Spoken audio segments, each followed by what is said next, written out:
সবাই মিলে রেডি হয়ে বেরিয়ে পড়লাম বাবার বাড়ি থেকে আমার বাড়ি যাওয়ার জন্য। আর অনেকেই যেহেতু যাব তাই কিন্তু ট্রেনেই যাব। আর আমার বাড়িতে কিন্তু ট্রেনে গেলে একদমই সহজ। তো এই যে আমার দাদার 2 মেয়ে, আমি, আমার ছেলে আর বোনের ছেলে, আমরা এই কজনই কিন্তু যাচ্ছি ট্রেনে করে। আর বোনের বর কিন্তু আগের দিন রাতের বেলায় চলে গেছে আমার বরের সাথে। তো ট্রেনে কিন্তু উঠেই পড়েছি। আর তারপর সবাই মিলে কিন্তু গল্প করতে করতে চলে যাচ্ছিলাম।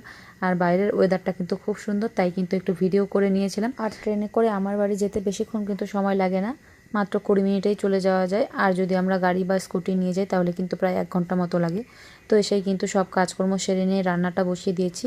আর দিনের বেলা যেহেতু আসতে অনেকটাই দেরি হয়ে গেছে, তাই কিন্তু সিম্পল রান্না করছি, ডাল ভাত, শাক ভাজা, মাছ ভাজা এইসবই। আর রাতের দিকে একটু রান্নাবান্না হবে। আর রান্নাটা তাড়াতাড়ি করে নিয়ে স্নান করে পুজোটাও কিন্তু দিয়ে নিয়েছি। তারপর সারাদিনে আর সেরকম করে কোনো ভিডিওই করা হয়নি। এটা কিন্তু রাতের ভিডিও। এই যে আজকে কিন্তু বোন আর বোনের বরের বিবাহবার্ষিকী, তাই ভাবলাম যে ছোট করে একটা কেক নিয়ে সে কেকটাই কাটা হোক। আর কিন্তু কোনো রকম আয়োজন করা হয়নি। তারপর রাতের বেলা কিন্তু সবাই মিলে অনেকটাই আনন্দ করেছি, তাই কিন্তু সেভাবে ভিডিও করতে আর পারিনি।